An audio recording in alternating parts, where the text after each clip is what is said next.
Rencontre biblique, Elie Wiesel.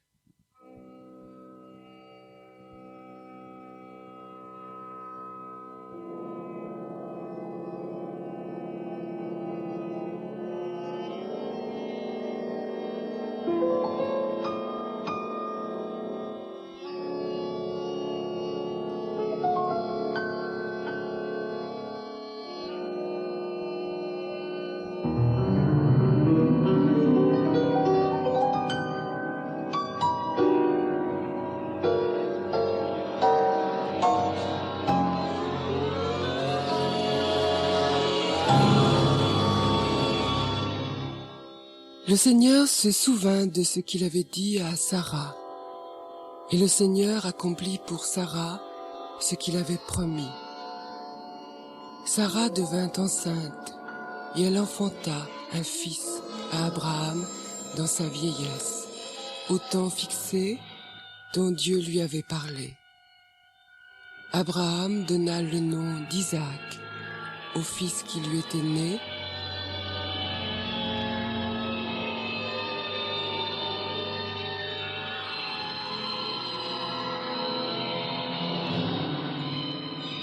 Dieu dit, « Prends ton fils, ton unique, celui que tu aimes, Isaac, va-t'en au pays de Moria, et là, offre-le en holocauste sur l'une des montagnes que je te dirai. »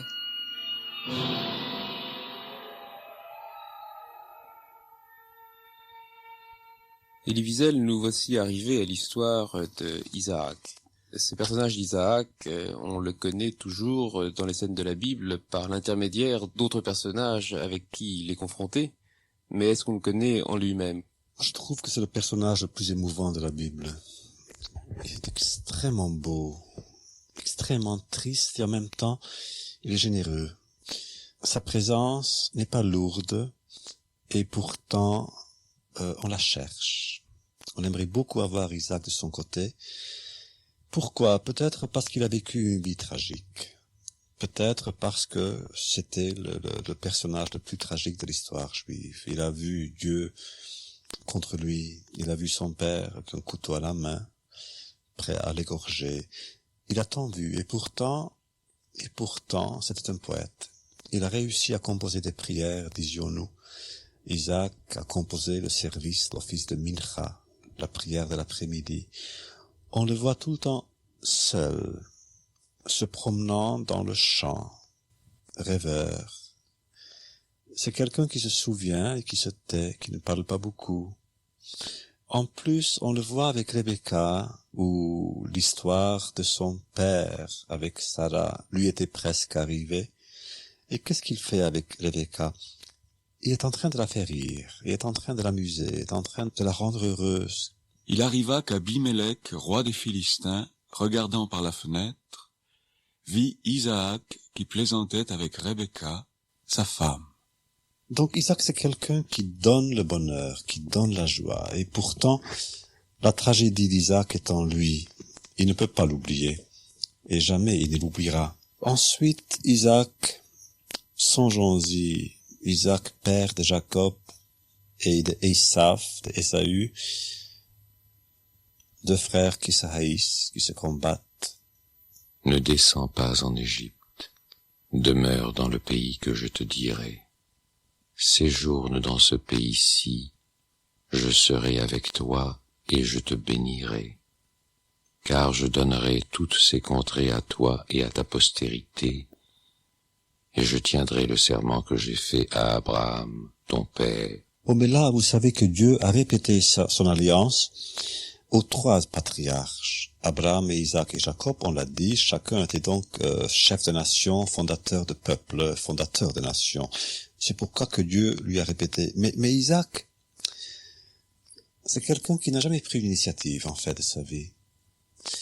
Même sa naissance, il est venu tard, très tard. C'est quelqu'un qui est venu avec beaucoup de retard.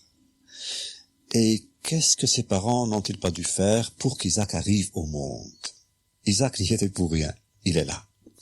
Ensuite, le grand événement de sa vie, qui était l'Akedah, donc le sacrifice manqué, n'est-ce pas, le sacrifice exigé de Dieu, Isaac n'y était pour rien. il était le moyen, l'instrument, c'était une épreuve entre Dieu et Abraham. Dieu a dit à Abraham, je veux ton fils, mais Dieu n'a rien dit à Isaac. Donc, si Abraham pouvait se dire, bon, il faut que je tue mon fils parce que Dieu me l'a demandé, Isaac n'a même pas cette excuse pour sa passivité. Pourquoi se laissa-t-il faire? Bon, peut-être parce que il voulait observer la loi de honorer son père. Si son père veut le tuer, n'est-ce pas? Qui est-il de lui refuser ce plaisir, ou cette joie, ou ce devoir? Bon. Mais tout de même, Isaac n'aurait pas dû se laisser faire. Puis alors, il se laisse faire par son père, il se laisse faire aussi par ses fils. Exactement. Et non seulement par ses fils, par sa femme. Par Rebecca. Que cette malédiction, mon fils, retombe sur moi. Écoute seulement ma voix et va me prendre les chevreaux. Isaac ne fait rien, Isaac ne dit rien, Isaac n'engage rien, c'est toujours quelqu'un d'autre qui le fait pour lui à sa place. Quelle conclusion tirez-vous alors, Elie Wiesel? On devrait n'éprouver aucune sympathie pour lui. On devrait dire, voilà, c'est un faible, et pourtant rien en Isaac n'indique la faiblesse.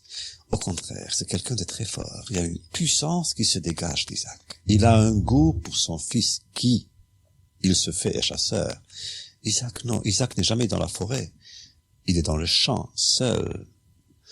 Isaac est plutôt celui qui aime les bêtes, qui aime la nature. Ce n'est pas un homme violent. Mais on sent Isaac. Pourquoi? Parce que il est toujours au centre de l'histoire. Quand Isaac est là, il est au centre de la pièce. Quand il est là, il est au centre de tous les événements. Tous les événements, tous les grands événements passent par lui. Donc, le fait qu'il manque d'initiative n'indique pas une faiblesse, mais peut-être une attitude de force intérieure. Il n'a pas besoin d'agir pour agir. Sa présence même, son être même, exprime et reflète sa puissance. Et là, c'est quelque chose, je pense, de très significatif. Vous savez, dans le monde chassidique, nous disions jadis que Rabbi Israël Baal Shem Tov, le maître du bon nom, le fondateur du mouvement, il lui suffisait d'être dans une ville pour que sa présence soit sentie sur les gens et pour que les gens s'améliorent. Mais nous, disaient ses disciples, hélas, nous, notre présence nous suffit pas. Il faut que nous parlions, il nous faut que nous agissions, parce que nous n'avons pas sa force. Isaac n'avait pas besoin d'agir pour que ses actions soient réelles. C'est un maître spirituel, comme on dit? Absolument. C'est un maître, un générateur de force.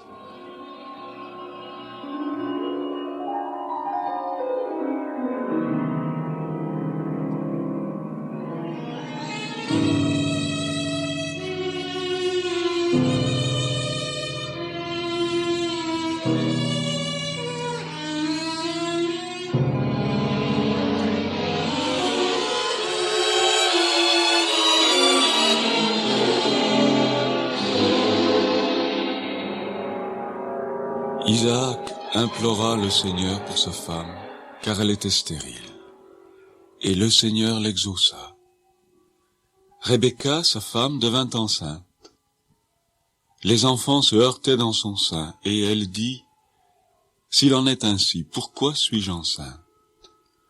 Elle alla consulter le Seigneur, et le Seigneur lui dit, « 2 nations sont dans ton ventre, et 2 peuples se sépareront au sortir de tes entrailles.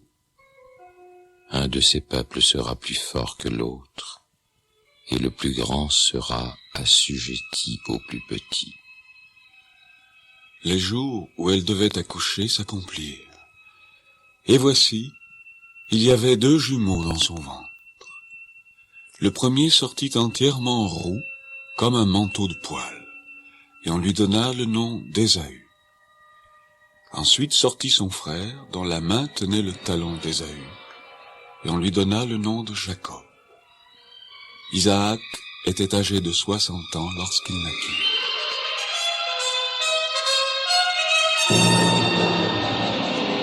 Ses enfants grandirent.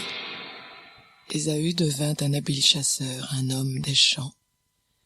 Mais Jacob fut un homme tranquille, qui restait sous les tentes. Isaac aimait Ésaü, parce qu'il mangeait du gibier. Et Rebecca aimait Jacob. Et Rebecca est une femme, en tant que mère, je la comprends pas. Mais comme éducatrice, elle ne fait pas le poids. Elle n'aurait pas le droit tout de même de préférer un fils à un autre. Pourquoi créer cette tension chez elle? Parce que il y a eu une prophétie, de toute façon. Lorsqu'elle était enceinte, Oui. elle avait les 2 enfants qui bougeaient dans son ventre.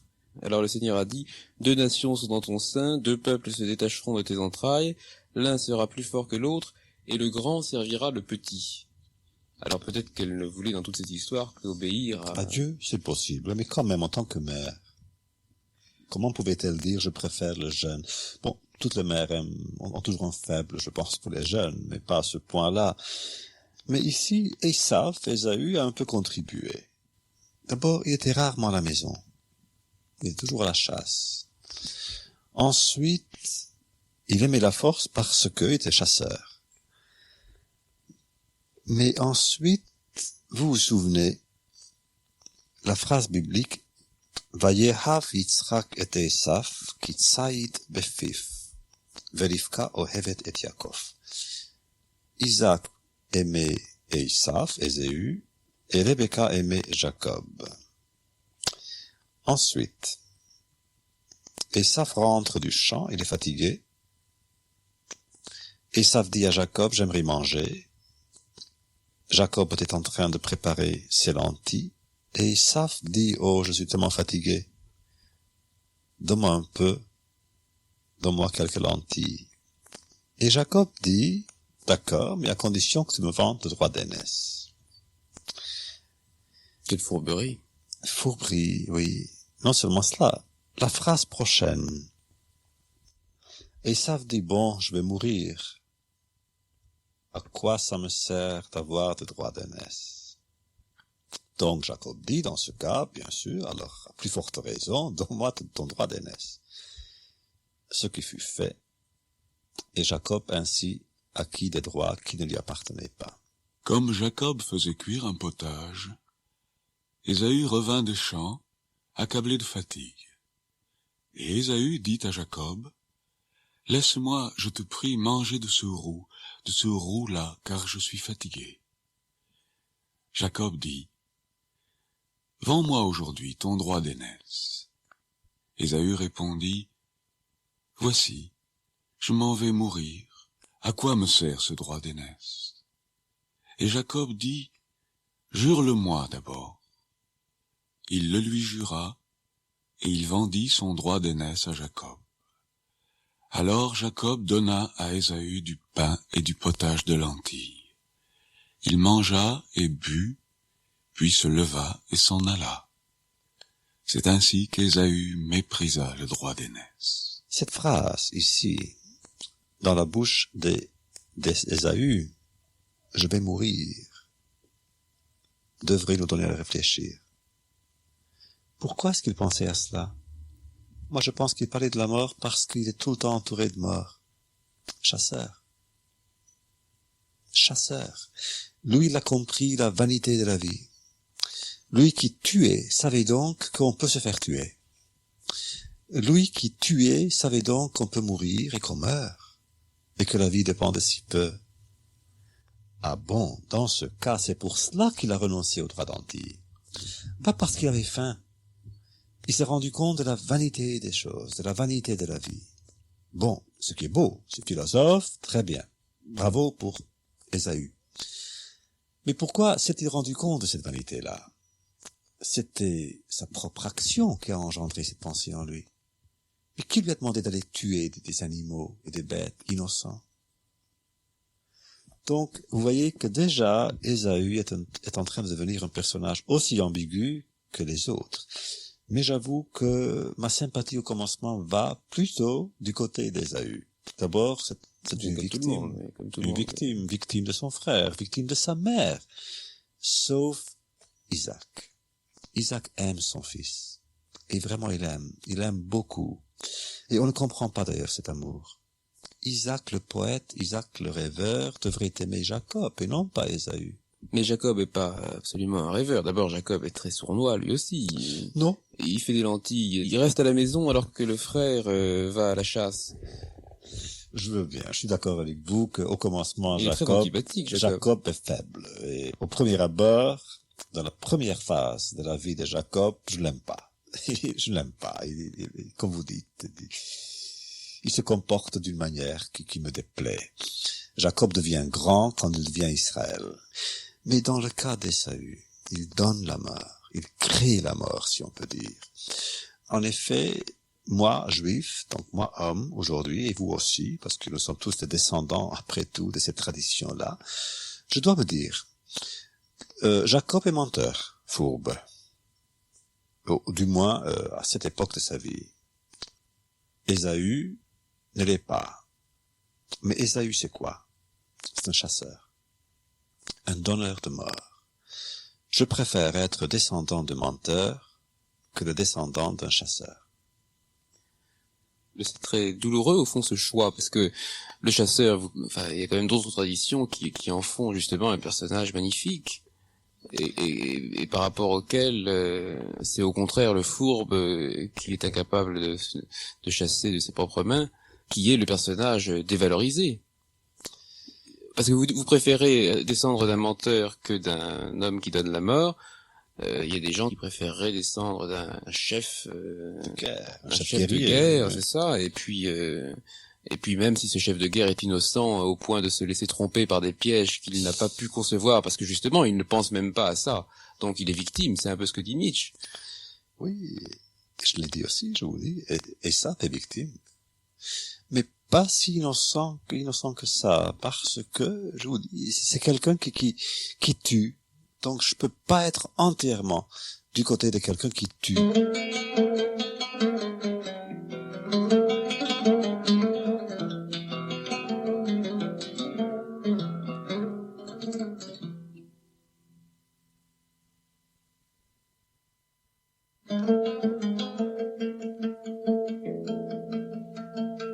Isaac devenait vieux, et ses yeux s'étaient affaiblis au point qu'il ne voyait plus. Alors il appela Ésaü, son fils aîné. Mon fils. Et il lui répondit. Me voici. Voici donc. Je suis vieux, je ne connais pas le jour de ma mort. Maintenant donc, je te prie, prends tes armes, ton carquois et ton arc. Va dans les champs et chasse-moi du gibier. Fais-moi un mets comme j'aime et apporte-le-moi à manger afin que mon âme te bénisse avant que je meure. Rebecca écouta ce qu'Isaac disait à Ésaü son fils. Et Ésaü s'en alla dans les champs pour chasser du gibier pour le rapporter. Puis Rebecca dit à Jacob, son fils, « Va me prendre au troupeau 2 bons chevreaux. J'en ferai pour ton père un mets comme il aime, et tu le porteras à manger à ton père, afin qu'il te bénisse avant sa mort. » Jacob répondit à sa mère. Voici. Ésaü, mon frère, est velu, et je n'ai point de poils. Peut-être mon père me touchera-t-il, et je passerai à ses yeux pour un menteur, et je ferai venir sur moi la malédiction, et non la bénédiction. Que cette malédiction, mon fils, retombe sur moi. Écoute seulement ma voix, et va me prendre les chevreaux. Jacob alla les prendre, et les apporta à sa mère, qui fit un mets comme son père aimait. Et Elie Wiesel, qu'est-ce que vous pensez de Rebecca là-dedans? Oh, Rebecca, là. Si je pouvais penser que le goût de la violence chez Esav est le résultat du comportement de Rebecca, je serais très dur envers Rebecca. Mais peut-être Rebecca se tourne-t-elle du côté de Jacob, parce qu'elle non plus n'aime pas la violence chez Esav. Vous êtes très habile. Mais Rebecca n'y va pas par 4 chemins, parce que lorsque elle suggère sa ruse à Jacob. Jacob lui objecte que si la ruse échoue, eh bien, au lieu d'avoir la bénédiction d'Isaac, il va avoir sa malédiction. Et Rebecca dit, je prends la malédiction sur moi. Ah, quelle scène, quelle grandeur, et quelle puissance dans cette scène. D'autant que le chapitre commence, Vahi kizaken Yitzchak, vatichena enaf mereot. Vayikra et Esav beno hagadol, vayomer elav beni, vayomer elav hineni. Isaac vieillit et sa vue s'obscurcit, sa vue baisse, et il appelle Esav, Ésaü, son grand-fils, son fils aîné, il lui dit, bénis mon fils, et Ésaü lui répond, me voici. Ça vous rappelle quelque chose? C'est l'expression de la Kéda, c'est l'expression du sacrifice manqué. Quand Dieu dit à Abraham, Abraham, Abraham, et Abraham dit, me voici. Écoutez un peu, Isaac qui rejoue en lui la scène qui a marqué sa vie, mais maintenant il la rejoue non pas avec son père, mais avec son fils aîné, qui lui n'est pas chassé, mais chasseur, qui lui n'est pas victime, mais auteur de victime. Et c'est pas pour le sacrifier, c'est pour, au contraire, le bénir. Ah, voilà. Peut-être là, faudrait-il voir dans Isaac un défi des dieux, mais un défi puissant de Dieu, en disant, voilà comment moi je me comporte avec mon fils. Toi, tu voulais que le père sacrifie le sien. Moi, je vais bénir le mien. Écoute Dieu, écoute la leçon que je vais te donner. C'est possible qu'Isaac veut bénir Esav, son fils aîné, pour rappeler à Dieu son histoire à lui.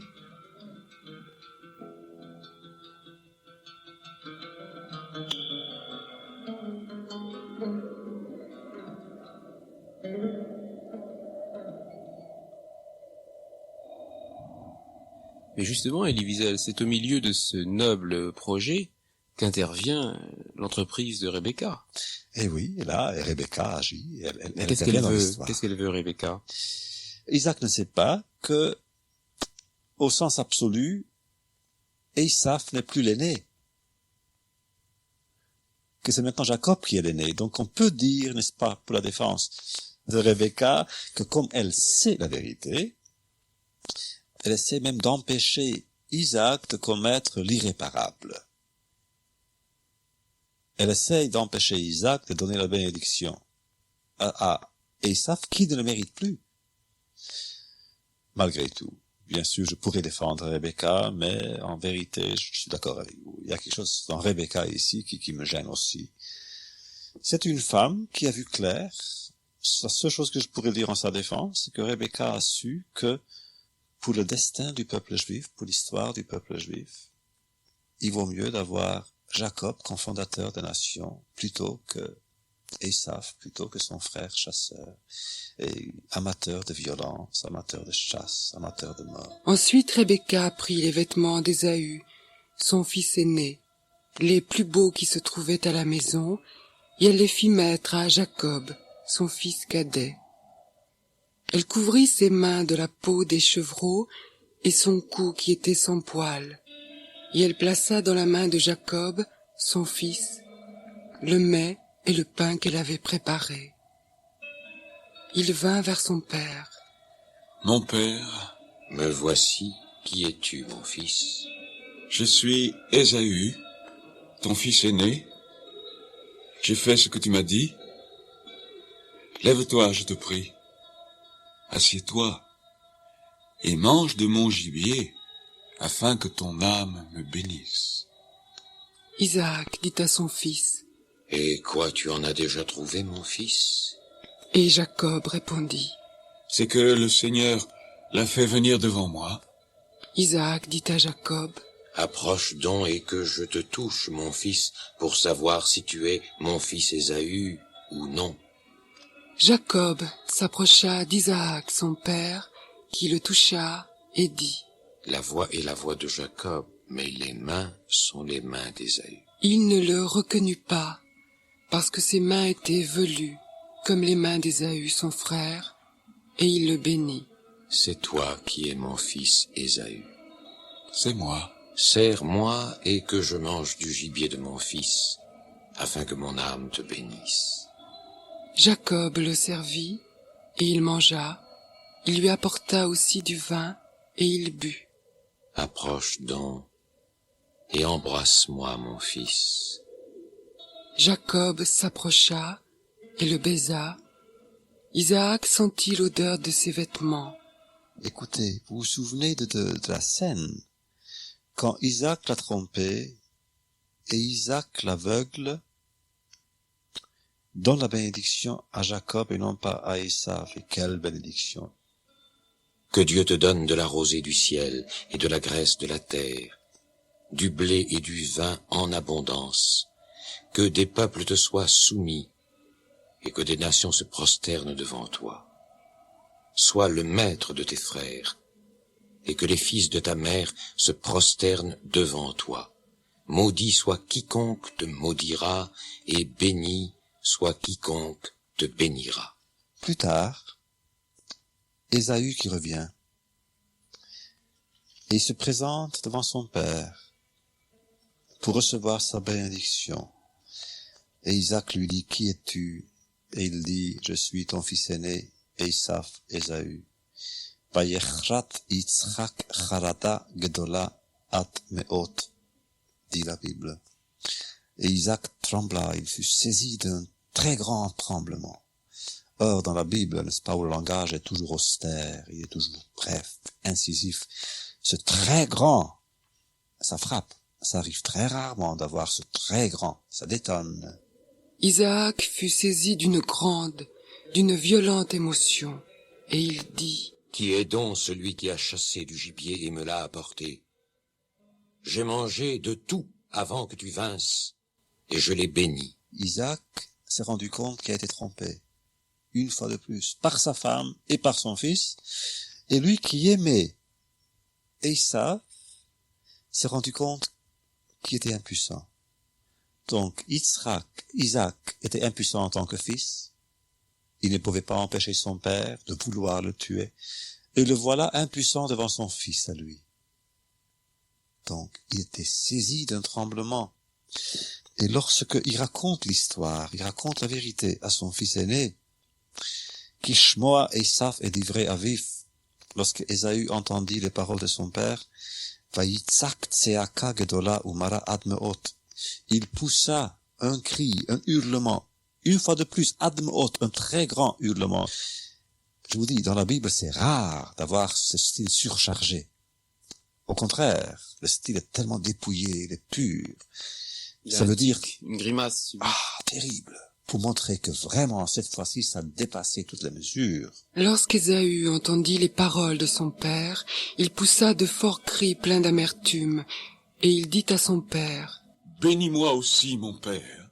Isaac dit, Ton frère est venu avec ruse, et il a enlevé ta bénédiction. Ésaü dit, Est-ce parce qu'on l'a appelé du nom de Jacob qu'il m'a supplanté 2 fois? Il a enlevé mon droit d'aînesse, et voici maintenant qu'il vient d'enlever ma bénédiction. et il dit, N'as-tu point réservé de bénédiction pour moi? Voici, je l'ai établi ton maître, et je lui ai donné tous ses frères pour serviteurs. Je l'ai pourvu de blé et de vin. Que puis-je donc faire pour toi, mon fils? Ésaü dit à son père, N'as-tu que cette seule bénédiction, mon père? Bénis-moi aussi, mon père. et Ésaü éleva la voix et pleura. D'ailleurs, dans notre tradition, on dit qu'à ce moment-là, Ésaü versa 3 larmes. Parce qu'il demanda à son père, il dit quoi? Bon, n'as-tu plus de bénédiction? Une autre bénédiction, une seule, une petite bénédiction. Et il pleura, il versa 3 larmes. Et notre tradition dit que ces 3 larmes expliquent l'exil. Si le peuple juif, donc si nous, descendants de Jacob, devions souffrir pendant des siècles et des siècles, c'est pour nous racheter pour ces 3 larmes d'Ésaü, qui à ce moment-là était innocent. Pour vous dire, n'est-ce pas, l'impact de cette souffrance. Et je comprends aussi Ésaü. Il se dit quoi? Il se dit, tout le monde me déteste. Il y a un homme qui m'aime, c'est mon père, le seul. Et le voilà lui aussi contre moi. Il n'a pas de bénédiction à me donner, pas une seule. Pas une seule. Il y aura une petite conversation Après, quand même, après. mais bien, j'allais dire bien minable. Oui, oui. Oui, si pâle. Une sorte de prix de consolation. Ta demeure sera privée de la graisse de la terre et de la rosée du ciel d'en haut. Tu vivras de ton épée et tu seras asservi à ton frère. Mais en errant librement ça et là, tu briseras son joug de dessus ton cou. ויסתום עשיו את יעקב על הברכה אשר ברכו אביו. Et Ésaü commença à haïr son frère. C'est d'alors que date la haine d'Ésav envers son frère. La phrase suivante encore. Vayomer Ésav belibo. Et Ésaü a dit dans son cœur, Les jours du deuil de mon père vont approcher, et je tuerai Jacob, mon frère.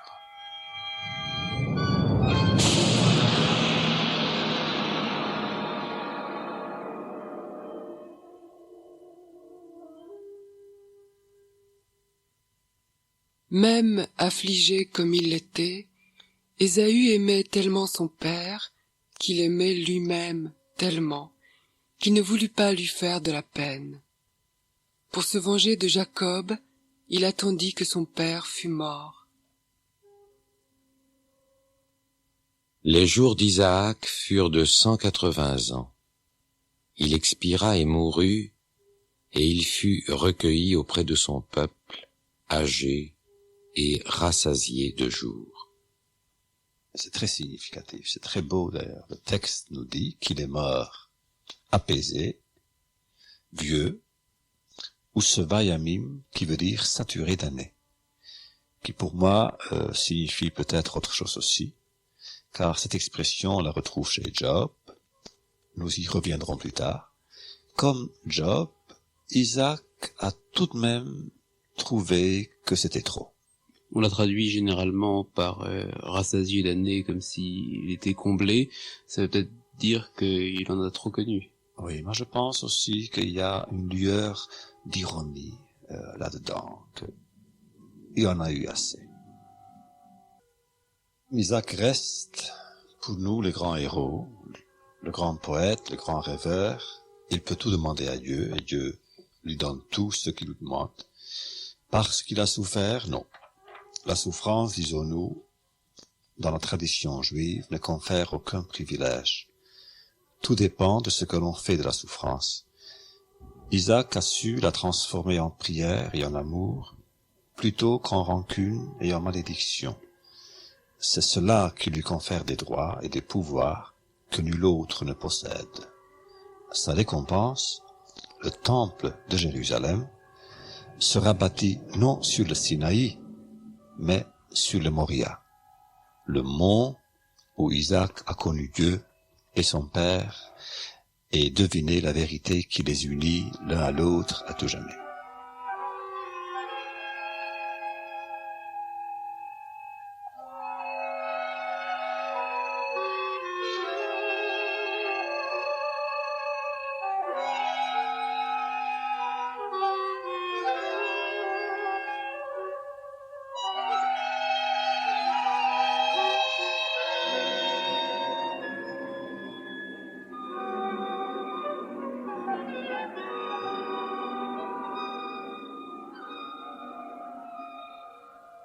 Maintenant, il est visuel que Jacob s'est assuré le droit d'aînesse et la bénédiction d'Isaac. Il part pour le cycle de ses aventures, peut-on dire, qui commence véritablement maintenant par ce départ chez Laban. Et sur la route qui doit le mener chez Laban, il a cette fameuse vision, ce fameux rêve qui est celui de l'échelle de Jacob. Il arriva dans un lieu où il passa la nuit, car le soleil était couché. Il y prit une pierre dont il fit son chevet, et il se coucha dans ce lieu-là. Il eut un songe. Et voici, une échelle était appuyée sur la terre, et son sommet touchait au ciel. Et voici, les anges de Dieu montaient et descendaient par cette échelle. Et voici, le Seigneur se tenait au-dessus d'elle. Et il dit, « Je suis l'Éternel, le Dieu d'Abraham, ton père, et le Dieu d'Isaac. La terre sur laquelle tu es couché, je la donnerai à toi et à ta postérité. Ta postérité sera comme la poussière de la terre. Tu t'étendras à l'Occident et à l'Orient, au septentrion et au Midi. Et toutes les familles de la terre seront bénies en toi et en ta postérité. Voici, je suis avec toi, et je te garderai partout où tu iras, et je te ramènerai dans ce pays, car je ne t'abandonnerai point, que je n'ai exécuté ce que je te dis. » Quelle poésie, quel souffle, quelle vision, quelle imagination. Toute l'histoire juive se trouve dans ce passage déjà, car c'est une vision et une prévision. D'abord, il faut nous dire que il y a quelques expressions qu'il faudrait peut-être élucider. Dans le texte même, nous disons qu'il a pris les pierres et il les a mis sous sa tête pour dormir. Au début du passage, n'est-ce pas, le verset 11. Là, notre tradition, enfin le Midrash dit que lorsque Jacob éprouva quelque fatigue, toutes les pierres de tous les endroits ont commencé une sorte de compétition, de concours. Chacune voulait être sous sa tête. Et alors Dieu a réussi à les réunir toutes en une seule, et ainsi donc il a eu le monde entier, si vous voulez, sous sa tête. Et il s'est endormi. Il a eu un rêve. Et quel rêve? Le rêve qu'on vient d'entendre, c'est l'échelle de Jacob. L'échelle des anges qui montent et qui descendent. Question. Il a vu les anges qui montent et qui descendent. Alors que logiquement, ça aurait dû être le contraire. Les anges descendent du ciel avant de monter. Où sont-ils donc, les anges? Il y a beaucoup de réponses. Mais d'abord, dans le rêve, tout est possible. Dans le rêve, n'est-ce pas, ce sont les contraires qui se produisent, et aussi ce sont les souhaits qui se réalisent. Peut-être Jacob espérait-il avoir des anges à lui partout, donc les anges devaient en vérité monter avant de descendre. Et dans le texte midrashique d'ailleurs, nous trouvons toujours les anges qui accompagnent Jacob. Jacob est toujours en danger, comme vous vous souvenez, c'est un faible, toujours menacé. Et comme Rebecca n'est plus là pour le défendre, il faut qu'il y ait un ange, ou plusieurs. Il y a un texte talmudique, je pense, qui parle des milliers et des milliers d'anges qui sont là pour le protéger. Alors qui sont ces anges qui montent et qui descendent? Dans le Midrash, ce sont des anges protecteurs de Jacob, qui sont là pour protéger Jacob. Jacob était un saint, disons-nous, qui avait toutes les vertus et pas de défauts. Donc, un saint comme lui est exposé à tous les périls, à toutes les menaces, et Dieu lui offre des gardes-corps, des anges. Cette échelle va au ciel. Ah, cette échelle, c'est autre chose. Cette échelle qui va au ciel. Bon, là, il y a plusieurs symboles là-dedans. D'abord, il y a le symbole du monde dans l'échelle. Je vous ai raconté que lorsque Dieu a créé le monde en 6 jours, ensuite, disions-nous, en donnant la réponse d'un sage à une femme romaine, il s'est mis à bâtir des mondes et à les détruire. Une autre réponse du même sage à la même femme, c'était que Dieu construit des échelles. Donc depuis le 6e jour, il ne fait que cela. Il construit des échelles, qui est symbolique et allégorique aussi. C'est quoi l'échelle? On monte jusqu'à un certain point et puis c'est fini, on ne peut plus monter. Alors, on descend. Et en même temps, au bas de l'échelle, on descend plus, alors on sait très bien que, bon, maintenant, il n'y a qu'à remonter. Donc, il y a une limite à la souffrance, comme il y a une limite au bonheur. Et lorsque on est très heureux, on a envie de pleurer. Et lorsque on est très malheureux, on a envie de rire. C'est l'échelle. Il y a aussi un symbole, une allégorie pour Israël. Israël, c'est l'échelle des nations. Israël est toujours là, le peuple juif est toujours là pour aider les autres nations. Mais l'échelle, c'est quoi? Lorsqu'on veut bâtir une maison, on prend une échelle, n'est-ce pas? Mais dès que la maison est bâtie, que fait-on? On se débarrasse de l'échelle. On avait besoin des Juifs en Espagne, alors les Juifs étaient les bienvenus en Espagne. Puis, on les a chassés d'Espagne. On avait besoin de Juifs en Allemagne. On a invité des Juifs de venir s'installer en Allemagne, et puis chassés d'Allemagne. En Pologne, et puis chassés de Pologne. Donc c'est ça l'échelle de Jacob. Jacob a vu l'exil, il a vu tous les exils jusqu'à la fin du temps. Mais le premier interprète de ce songe, c'est un personnage qui est dans le songe lui-même, à savoir le Seigneur. Puisqu'il donne, par une tirade assez mystérieuse, il est vrai, une première interprétation.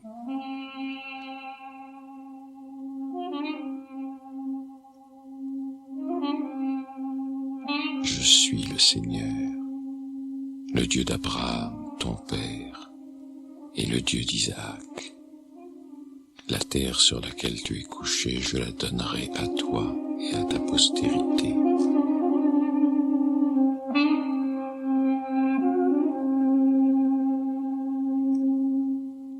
Dieu lui dit, lui renouvelle la bénédiction, la promesse, n'est-ce pas, ancienne d'Abraham et d'Isaac. Mais ça n'a rien à voir avec l'échelle. Il aurait très bien pu lui dire tout cela sans l'échelle. L'échelle est un symbole tout seul, comme ça. Moi, je pense que c'est un symbole très beau d'ailleurs, n'est-ce pas? Et aussi, un symbole pour Jacob de projet. Jacob qui aimerait lui-même monter finalement. Il aimerait être ange. Jacob aimerait beaucoup être ange. Il ne l'est pas, mais c'est son être, son vœu secret d'être ange. D'ailleurs, dans le Midrash, il y a un poème qui parle de cela, qui parle de l'échelle, un poème très beau, qui illustre Jacob dans sa peur et dans sa faiblesse, dans ses défaillances, puisque nous parlons de Jacob comme faible, comme fourbe, mais surtout comme faible. Écoutez le poème et le Midrash. Il est écrit que Jacob, dans son sommeil, vit une échelle qui allait de la terre jusqu'au ciel et des anges qui montaient et descendaient. Ce qui nous enseigne que le Seigneur, béni soit-il, a montré à notre père Jacob, le roi de Babylone qui montait et descendait, et le roi de Médie qui montait et descendait, et le roi de Grèce qui montait et descendait, et le roi de Rome qui montait et descendait. Et le Seigneur, béni soit-il, lui dit, monte-toi aussi, Jacob. Mais notre père Jacob, peureux, répondit, tous doivent descendre. Il est possible que je le doive aussi. Et le Seigneur, béni soit-il, lui dit, ne crains rien, ô Israël, si tu montes maintenant, tu ne descendras jamais. Mais Jacob, incrédule, hésita, ne pouvant vaincre sa peur. Alors le Seigneur, béni soit-il, lui dit, si tu avais eu confiance, si tu étais monté, tu serais resté en haut, tout en haut, mais puisque tu n'as pas eu confiance, et que tu n'es pas monté, tes enfants en exil serviront 4 royaumes et paieront 4 sortes d'impôts qu'en font les esclaves. Et Jacob, saisi d'une peur plus grande, s'écria, « Est-ce que cela durera toujours ?» Non, dit le Seigneur, béni soit-il, pas toujours.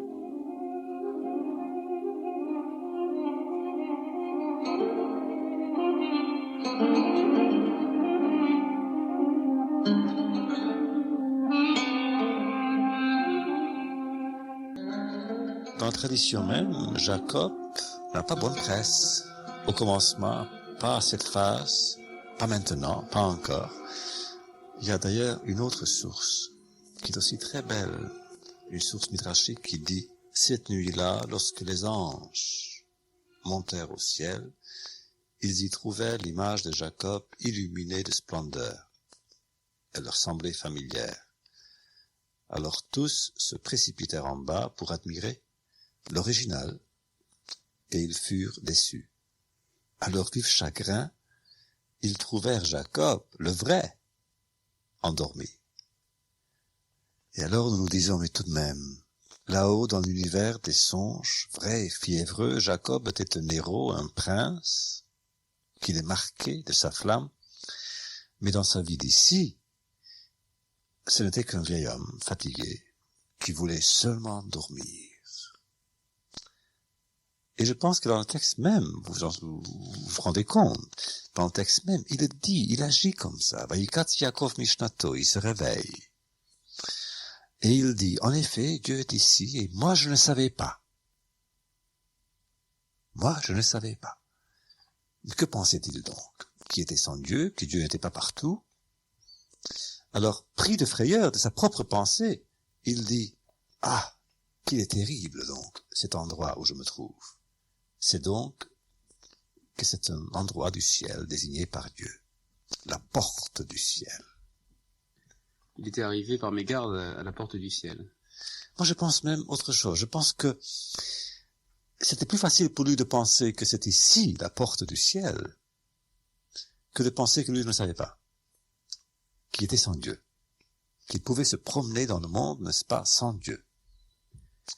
Et même là, il n'est pas prêt du tout à avoir la foi, comme on dit, puisqu'il fait ce vœu extraordinaire, verset 20, juste après.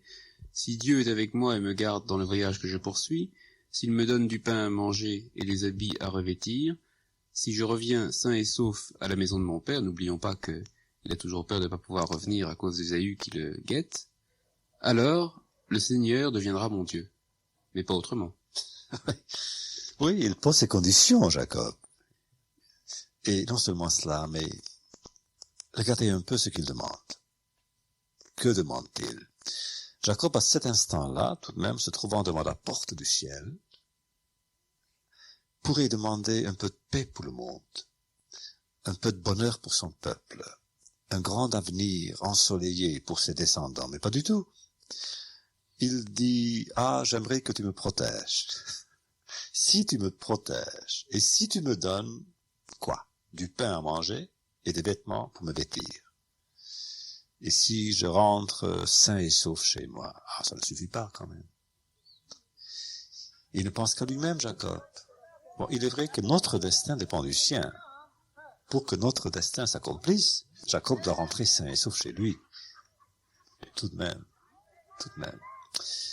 Eh bien, on le dit tout le temps que Jacob, au début, n'est pas encore Israël, c'est pas encore un personnage du genre d'Isaac ou d'Abraham. Il va le devenir. Mais après toute une série d'événements qui vont faire de lui un chef de famille. Et d'abord son mariage avec Rachel, la jeune fille qu'il est allé chercher en Padam Aram. Rencontre miraculeuse auprès d'un puits où sont venus les bergers.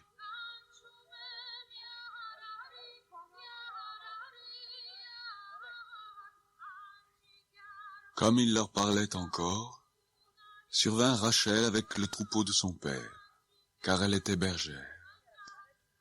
Lorsque Jacob vit Rachel, fille de Laban, frère de sa mère, et le troupeau de Laban, frère de sa mère, il s'approcha, roula la pierre de dessus l'ouverture du puits, et abreuva le troupeau de Laban, frère de sa mère. Et Jacob embrassa Rachel, il éleva la voix et pleura.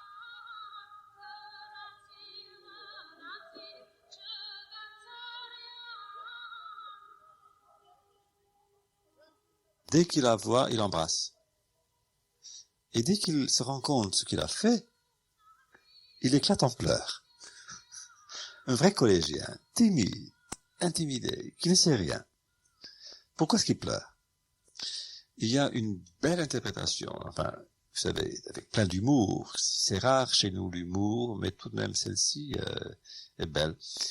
À l'école du rabbi de Kotsk, le rabbi chassidique de Kotsk, on dit, mais pourquoi est-ce que Jacob pleurait-il? Et la réponse, il pleurait pour les commentaires qu'on allait faire plus tard sur son geste. Il se disait, ah, qui sait ce qu'on va dire? Bon, alors il pleure, il tombe amoureux éperdument amoureux de Rachel, et il rencontre Laban, fourbe, Laban, oui. comme c'est pas permis. Et là encore, il demande à épouser Rachel, Laban le trompe, lui donne Léa. Donc tout le monde là encore, tout le monde est plus fort que lui, plus rusé que lui. Lui qui se pensait rusé, il ne l'est pas. Il n'était pas si rusé que ça.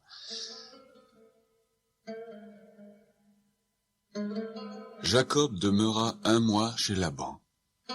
Puis Laban dit à Jacob, « Parce que tu es mon parent, me serviras-tu pour rien? Dis-moi quel sera ton salaire. » Or, Laban avait 2 filles. L'aînée s'appelait Léa et la cadette Rachel.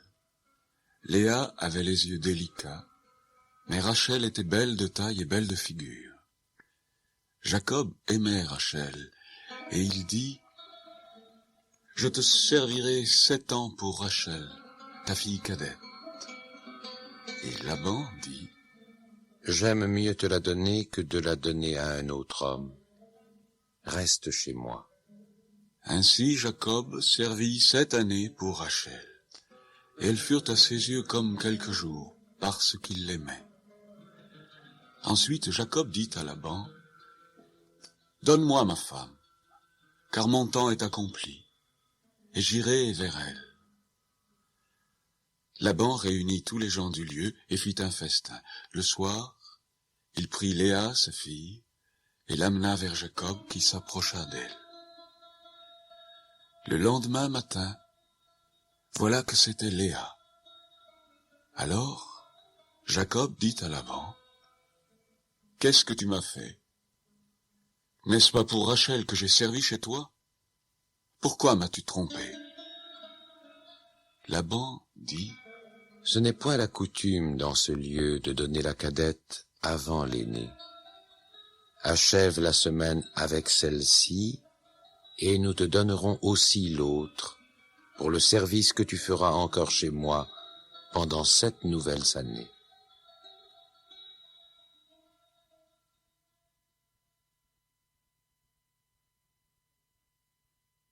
Jusqu'à maintenant, il n'a fait qu'une chose. De son propre gré, c'était de vendre les lentilles à son frère. Et là encore, c'était presque, je ne sais pas, c'était demandé. Oui, c'était l'occasion qui faisait l'argent. Oui, il n'y avait pas pensé avant. Il était en train de faire des lentilles, il se faisait qu'il était en train de faire cuire des lentilles, il se faisait que son frère avait faim. Il aurait suffi qu'Ésaü n'ait pas faim, pour que toute cette histoire n'ait pas eu lieu. Et là, effectivement, il est amoureux, il est comme un collégien. Ah, ouais. Il aura ce qu'il souhaite après 7 ans de travail. Il se met au labeur sans réchigner. Les 7 ans, dit la Bible, passent comme quelques jours, tellement il est amoureux de Rachel.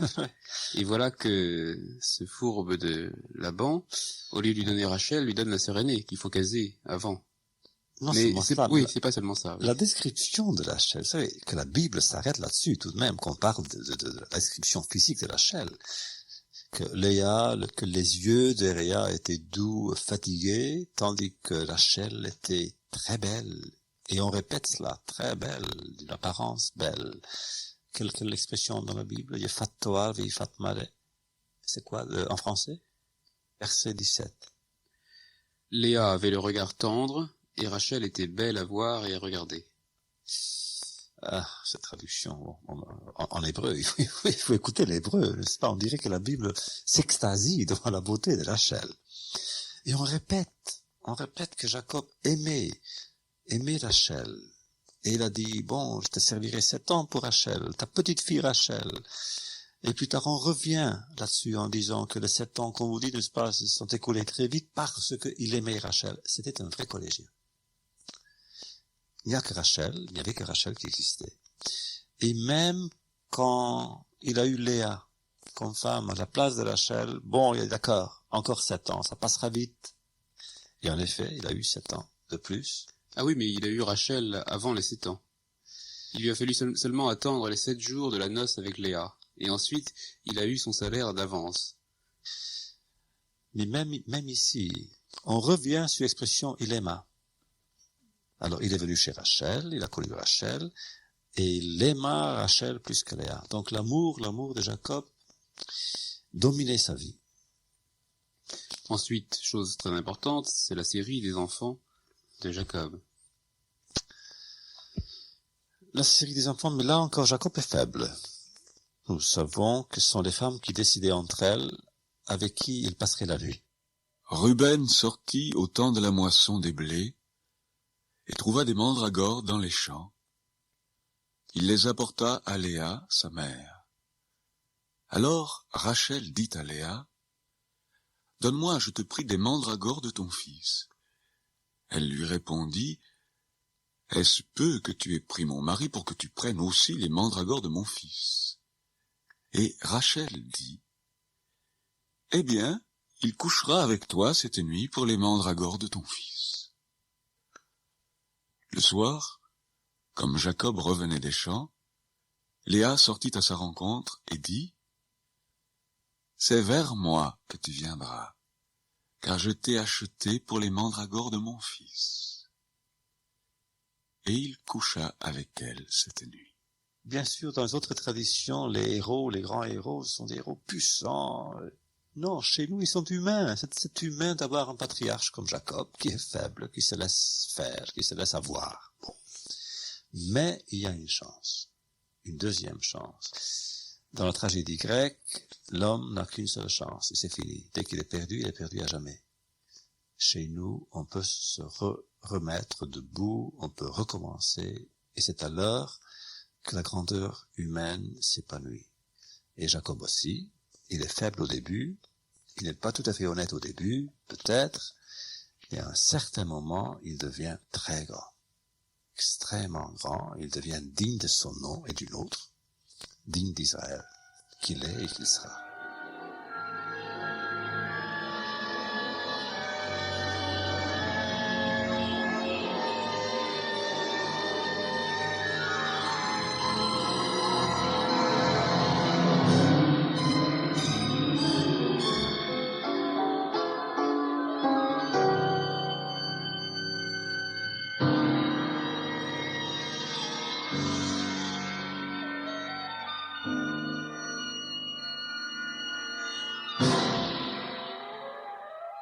Après de nombreuses histoires troubles, où Jacob doit affronter son oncle Laban et se montrer plus habile et plus trompeur que lui, il peut enfin rentrer en Canaan avec ses femmes et ses enfants, avec toute sa fortune.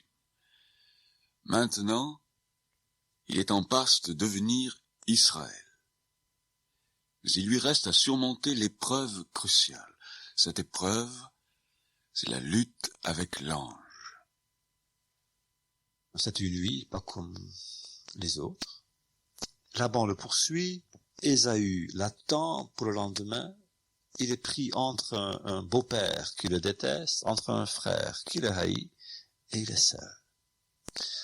Il est seul parce qu'il a voulu être seul. Il a envoyé, comme vous vous souvenez, toute sa famille de l'autre côté de la rivière Yabok pour être seul, pour réfléchir, pour faire le bilan. Je trouve que cette nuit est une nuit pleine de signes, pleine de tensions, pleine de réverbérations. Quelle nuit! Pourtant, si Jacob était intelligent, à cette époque-là aussi, pendant cette nuit-là, il aurait dû se dire que, en fait, je n'ai rien à craindre d'Ésaü. Parce que Ésaü avait dit à l'époque qu'il attendrait la mort de notre père pour me tuer. Oh, notre père était encore vivant. Mais, là encore, il n'y a pas pensé, pas jusqu'au bout. Jacob était encore un faible. Il n'avait pas encore ses pouvoirs. Donc, il a réagi instinctivement. Or, la peur est instinctive. Il avait peur. Il se trouve aux abois. Il est même un tout petit peu lâche parce qu'il envoie en avant de lui, auprès d'Ésaü, son frère, qui est, dit-on, avec 400 hommes, il envoie ses femmes et ses enfants et ses troupeaux pour essayer de calmer Ésaü et peut-être aussi de servir de tampon. Alors, de calmer surtout, de l'apaiser, de l'acheter, de lui donner des cadeaux, n'est-ce pas?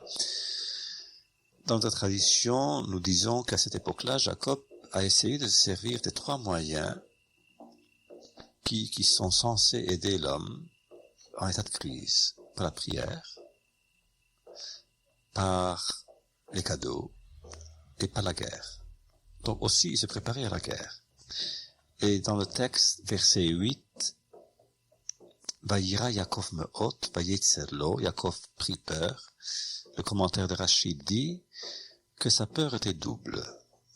Il avait peur d'être tué, il avait peur de tuer. D'avoir à tuer. Pour se défendre. Les deux, il ne voulait rien. Et alors, il parle à Dieu. Et verset 10 aussi, c'est beau tout d'un coup. Jacob dit, Dieu de mon père Abraham, Dieu de mon père Isaac, Seigneur qui m'a dit, Retourne dans ton pays et dans ton lieu de naissance, et je te ferai du bien. je suis trop petit pour toutes les grâces et pour toute la fidélité dont tu as usé envers ton serviteur, car j'ai passé ce Jourdain avec mon bâton, et maintenant je forme 2 camps. Délivre-moi, je te prie, de la main de mon frère, de la main d'Ésaü, car je crains qu'il ne vienne et qu'il ne me frappe avec la mère et les enfants. Donc il a prié, il s'est préparé, il a tout fait, et tout d'un coup, pendant cette nuit-là, il y a le combat avec l'ange. Un inconnu arrive et il s'attaque à Jacob. Bon, qui est cet inconnu? Je crois que l'expression c'est Ish, un homme. Pourtant, oui, avec Ish Imo, Adalot HaShachar, un homme, dit le texte, s'est mesuré à Jacob, s'est battu avec Jacob, jusqu'à l'aube.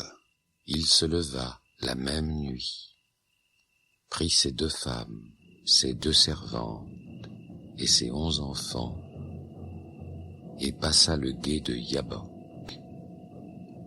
Il les prit, leur fit passer le torrent, et le fit passer à tout ce qui lui appartenait.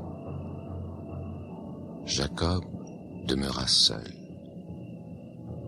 Alors, un homme lutta avec lui jusqu'au lever de l'aurore. Voyant qu'il ne pouvait le vaincre, cet homme le frappa à l'emboîture de la hanche. Et l'emboîture de la hanche de Jacob se démit pendant qu'il luttait avec lui. Il dit, « Laisse-moi aller, car l'aurore se lève. » Et Jacob répondit, « Je ne te laisserai point aller, que tu ne m'aies béni. » Il lui dit, « Quel est ton nom ?» Et il répondit, « Jacob. » Il dit encore, « Ton nom ne sera plus Jacob, mais tu seras appelé Israël, car tu as lutté avec Dieu et avec des hommes, et tu as été vainqueur. » Jacob l'interrogea en disant, « Fais-moi, je te prie, connaître ton nom. » Il répondit, « Pourquoi demandes-tu mon nom ?»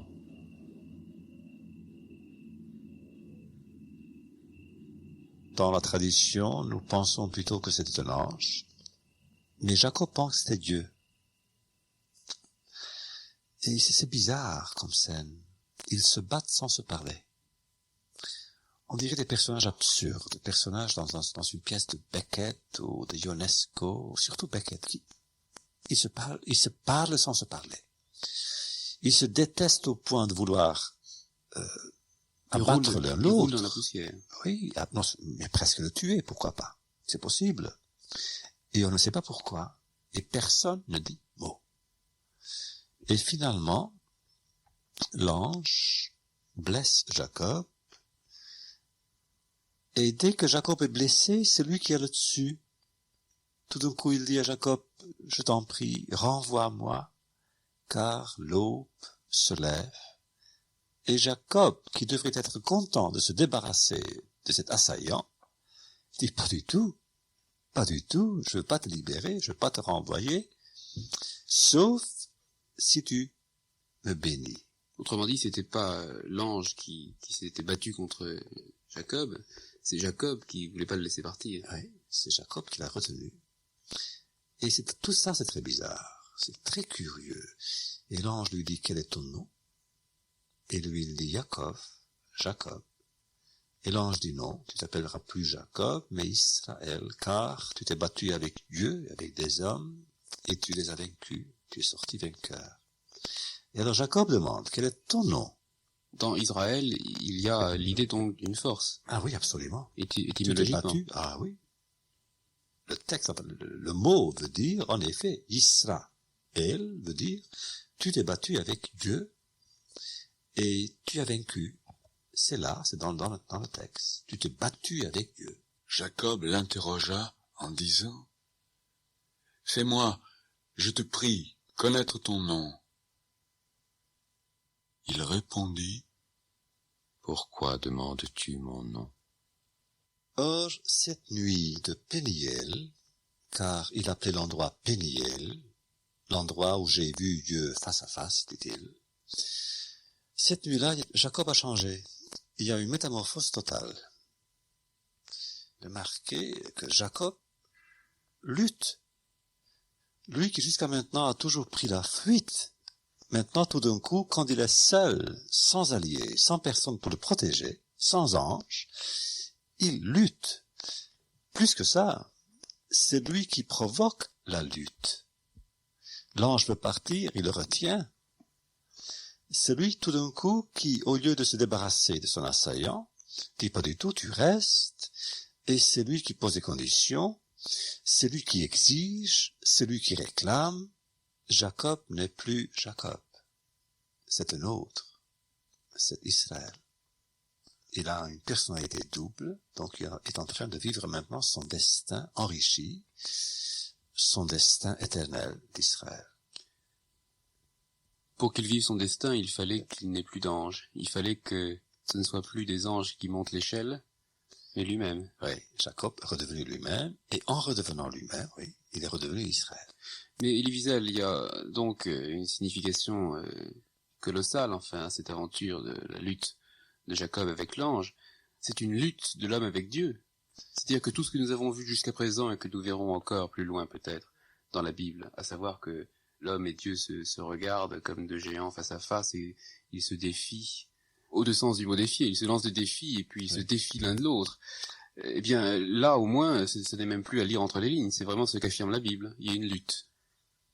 Oui, je vous dirais que là, je suis d'accord, parce que le rapport Dieu-homme est un rapport de force et non de faiblesse. Dieu ne cherche pas en nous la faiblesse mais la force. Il veut nous rendre forts et parce qu'il veut nous rendre forts, il nous demande de l'opposer, il nous demande de nous battre avec lui. D'ailleurs, qui était l'ange? Je vous dis, dans le Midrash, il y a beaucoup d'hypothèses. Un sage dit, c'était l'ange d'Ésaü, donc l'ennemi. Un autre sage dit, c'était l'ange de Jacob, qui était là pour le protéger, pour le préparer à la lutte. L'ange lui disait, tu vas te battre avec moi, tu vas gagner, donc n'aie pas peur, tu te battras demain contre Ésaü, tu gagneras aussi. Mais dans le texte, c'est Dieu. Jacob s'est battu avec l'ange de Dieu ou avec Dieu, le représentant de Dieu. Et il gagna.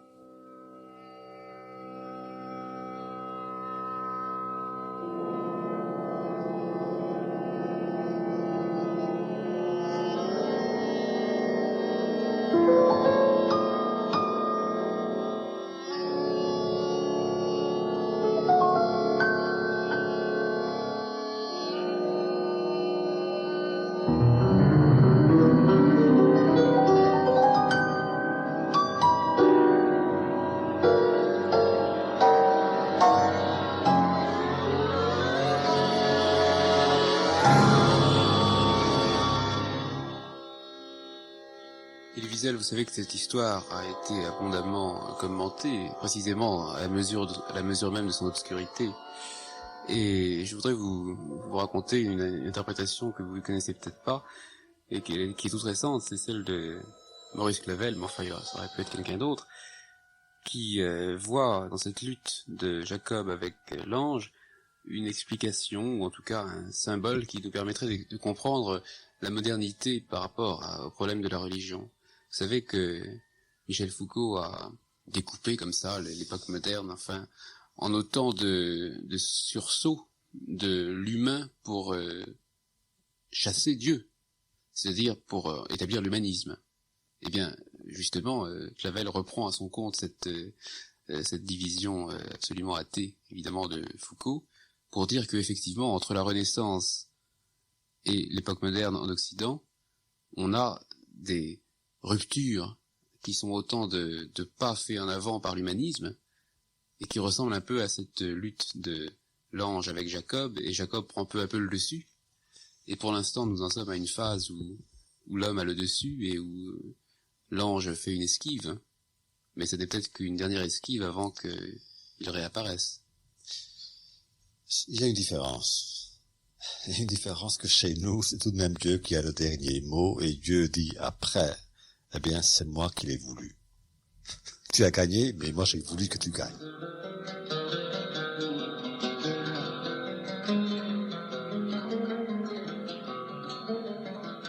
Jacob leva les yeux et regarda.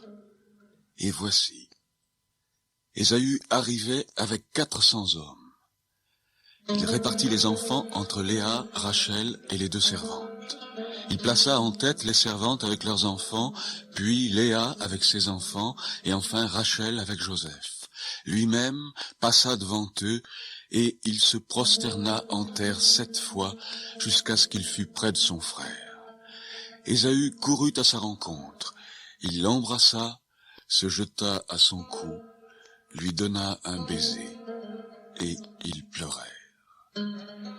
Ésaü, levant les yeux, vit les femmes et les enfants, et il dit, « Qui sont ceux que tu as là ?»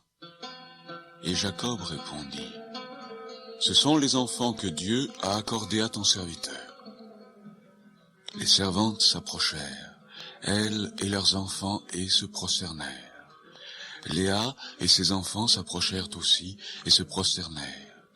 Ensuite, Joseph et Rachel s'approchèrent et se prosternèrent. Ésaü dit, « À quoi destines-tu tout ce camp que j'ai rencontré ?»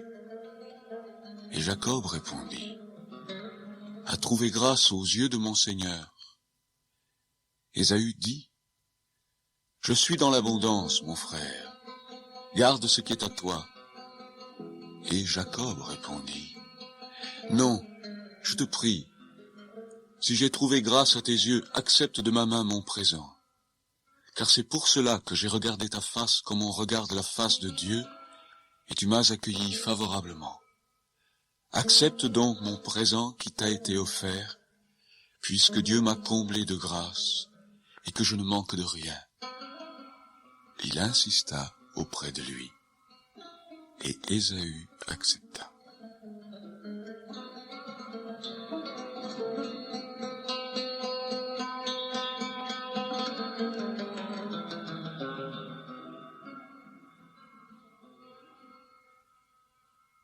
Il affronte Ésaü, et Ésaü sort très bien à cette rencontre. Il pleure, il s'embrasse, et Jacob demande à Ésaü de ne pas le punir, de ne pas se venger, de ne pas le tuer, et Ésaü dit bien sûr que non. Et Jacob, en fait, n'a qu'une pensée en tête, c'est de partir, de le laisser, de se quitter, de se séparer. Alors il lui dit même, bon, on va se rencontrer plus tard, tout en sachant que jamais cette rencontre n'aura lieu. Mais Jacob n'est plus Jacob. Devant Ésaü, il est encore un peu, parce qu'il retrouve sa peur. Oui, il se méfie. Il se méfie parce qu'il redevient Jacob. Mais à part cette rencontre, Jacob est déjà Israël. Et en quoi se marque qu'il est Israël maintenant ? Oh, tout son comportement tout d'un coup change. Désormais, Jacob n'est plus Jacob, vraiment. D'abord, il ne parle presque plus d'affaires. Dorénavant, n'est-ce pas, il parle de Dieu. Il nomme des endroits pour Dieu. Il pense déjà au destin d'Israël. Il a un fils, il a des fils, il a Joseph, il y a l'histoire de Joseph tout d'un coup, le départ de Joseph, il y a Benjamin, il y a l'Égypte, l'exil d'Égypte. Tout d'un coup, il y a une ère nouvelle qui s'ouvre dans l'histoire même d'Israël. Et on le sent vivre à un niveau supérieur, plus pur, plus divin, métaphysique. Jacob n'est plus préoccupé par des choses terrestres, mais par des choses métaphysiques. Maintenant, il songe au peuple. Avant, c'était de lui-même. Avant, c'était lui. Maintenant, c'est son peuple qui l'intéresse, le destin de son peuple. Et toutes les choses qui vont se passer dans sa vie auront un rapport avec le peuple, avec l'éternité d'Israël. Dieu dit à Jacob, Lève-toi, monte à Bethel et demeure-y.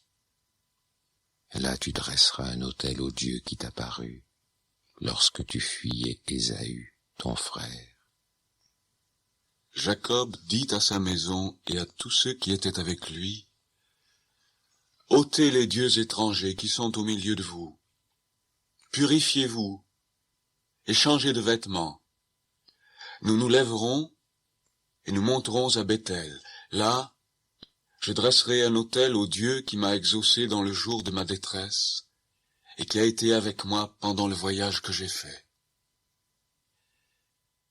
Ils donnèrent à Jacob tous les dieux étrangers qui étaient entre leurs mains et les anneaux qui étaient à leurs oreilles.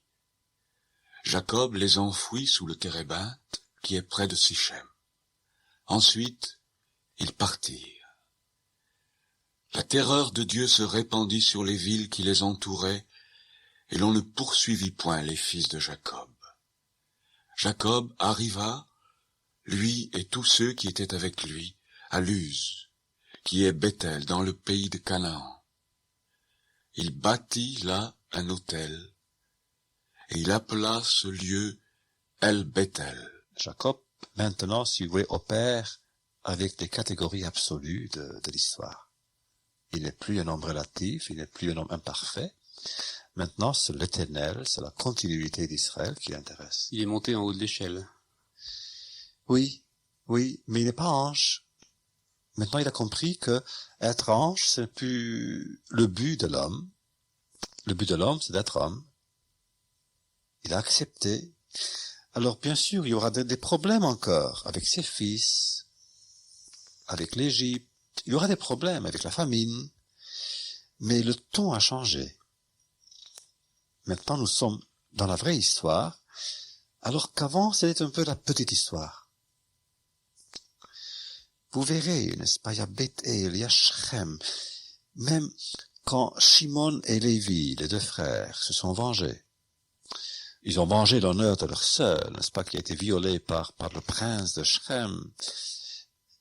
Et Shimon et Lévi ont tué les habitants de Shrem. Que dit Jacob? Il dit quoi? Pourquoi est-ce que vous avez fait cela? Vous n'aviez pas le droit de le faire. Vous m'avez déshonoré aux yeux des habitants. Il pense maintenant en termes d'histoire. Il dit quoi? Il dit, à cause de vous, ils peuvent facilement se réunir contre moi et nous anéantir, moi et ma famille, donc moi et ma lignée, moi et ma maison.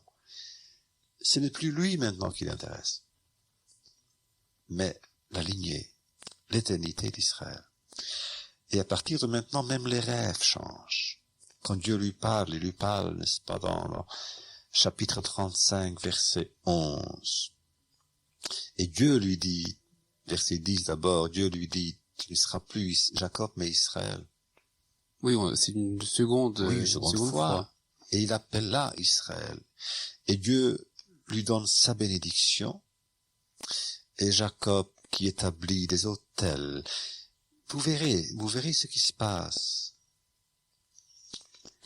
Toute la route de Jacob maintenant est une route semée d'autels, oui. d'autels. Elle mène quelque part. c'est déjà une route qui mène dans l'histoire vers l'éternité de cette histoire. Je suis le Dieu Tout-Puissant. Sois fécond et multiplie. Une nation et une multitude de nations naîtront de toi, et des rois sortiront de tes reins. Je te donnerai le pays que j'ai donné à Abraham et à Isaac, et je donnerai ce pays à ta postérité après toi. Histoire midrashique.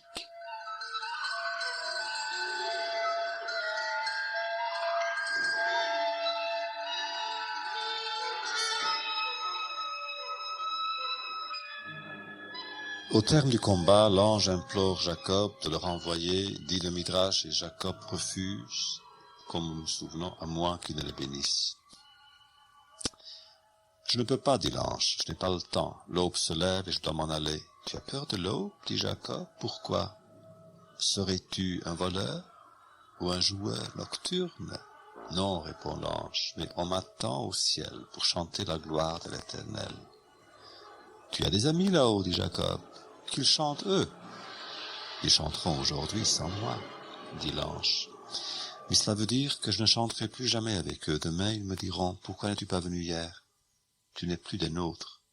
Tu parles trop, dit Jacob. Les anges qui ont visité Abraham l'ont béni avant de prendre congé, fais comme eux. Impossible, dit l'ange. C'est pas pareil. Eux sont venus pour le bénir, pas moi. Alors, dit Jacob, tu ne pars pas. Et devant l'obstination de Jacob, l'ange change de sujet et se met à parler non de bénédiction mais de mystères divins. Et il dit, les anges qui ont révélé les mystères de Dieu ont été exilés pour 138 ans. Veux-tu me voir partager leur sort? Jacob pourrait répondre que la condition qu'il a posée n'a rien à voir avec la théosophie, mais il n'a pas la tête à discuter. Et Jacob dit, ou bien tu me bénis, ou bien je te retiens. Soit, dit l'ange résigné, je vais te révéler ce qui ne doit pas l'être. Et si Dieu m'en demande la raison, je répondrai que l'injonction des prophètes a la priorité sur toutes les autres, celle du ciel aussi. Donc vous voyez que Jacob n'est plus Jacob. Il tient tête à tout le monde, il tient tête à l'ange, et il lui parle maintenant comme un seigneur.